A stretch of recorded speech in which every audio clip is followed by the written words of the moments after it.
बच्चों नमस्कार। गुल को गुलशन ने लूटा, चमन को बहारों ने लूटा, जवानी को ऐस ने लूटा तो बुढ़ापे को संघर्ष ने लूटा। जीवन का सफर है हम सफर, मानो तो ये सुहाना सफर है। संघर्ष करोगे कुछ पालोगे, अगर निठालो बैठोगे तो पछताओगे। बिना कर्म के कुछ भी ना मिलेगा मेरे यारो, जीवन में कुछ कर लोगे तो कुछ पाओगे। बच्चों, मैं बनवा सब्स्टिट्यूशन का सेकंड चैप्टर आपको पढ़ाने जा रहा हूँ। बहुत ध्यान से आप पढ़ने समझने का प्रयास करेंगे। ये सभी competitive examinations, plaint UP board intermediate examination, senior secondary CBSE के एग्ज़ाम और आईसीएसई के सभी एग्ज़ाम में ये आते हैं। इनको बहुत ध्यान से आप समझने का प्रयास करेंगे। देखिए, a child whose parents are dead, orphan अनाथ, एक बच्चा जिसके माँ बाप मर जाते हैं, बच्चा जिसके न तो माँ है और न बाप है, उसे कहते हैं ऑर्फन, और हिंदी में कहते हैं अनाथ। समझ हम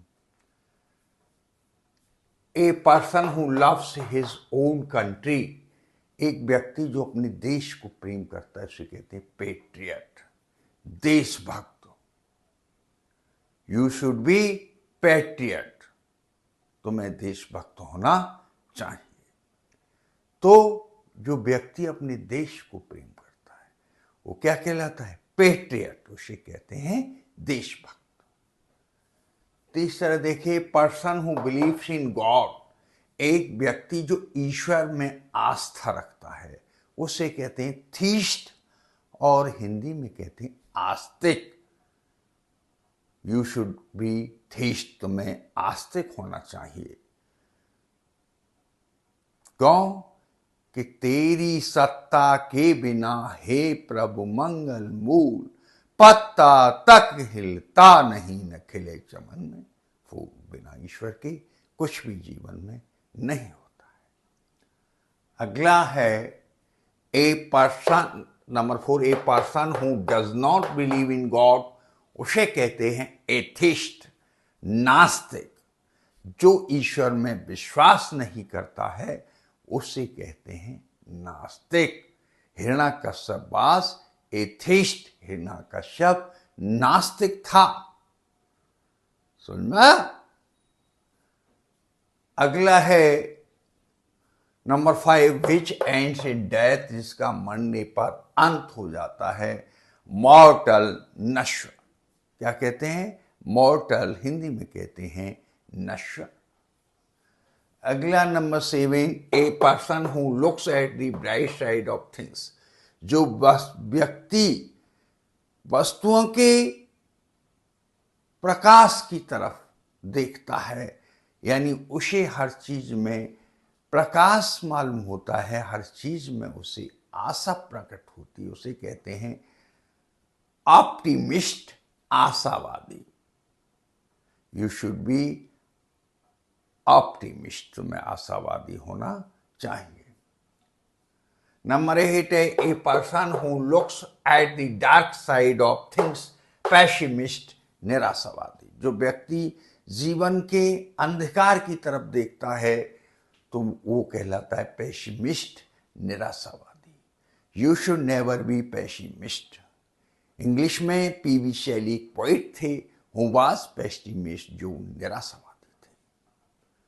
समझ में आ रहा बच्चों?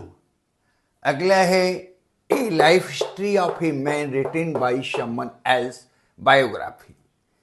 एक व्यक्ति की जीवन गाथा जिसे किसी अन्य ने भी लिखा है, वो जीवन कथा बायोग्राफी कहलाती है। क्या कहलाती है? बायोग्राफी, जीवन कथा। नंबर 10, a life history of a man written by himself, एक व्यक्ति की जीवन गाथा जो उसने स्वयं लिखी है, जो उसने खुद लिखी अपने जीवन के बारे में, उसे कहते हैं, क्या कहते हैं उसे? Autobiography.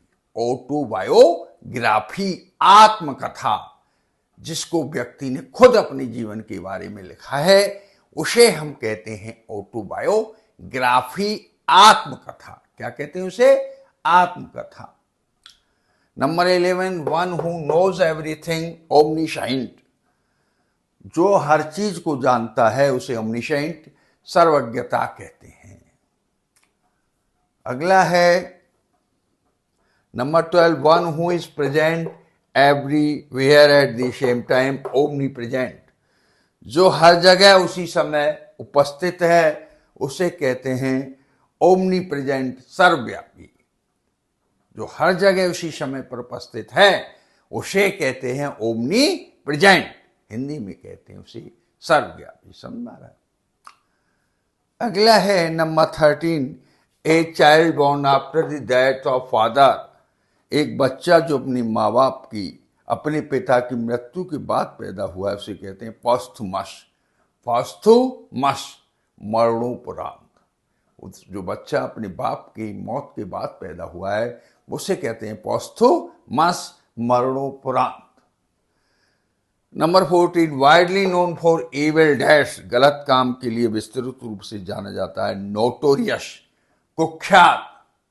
Osama bin Laden was a notorious terrorist, Osama bin Laden एक कुख्यात आतंकवादी था। समझ में आ रहा है? नोटोरियस समझ में आया?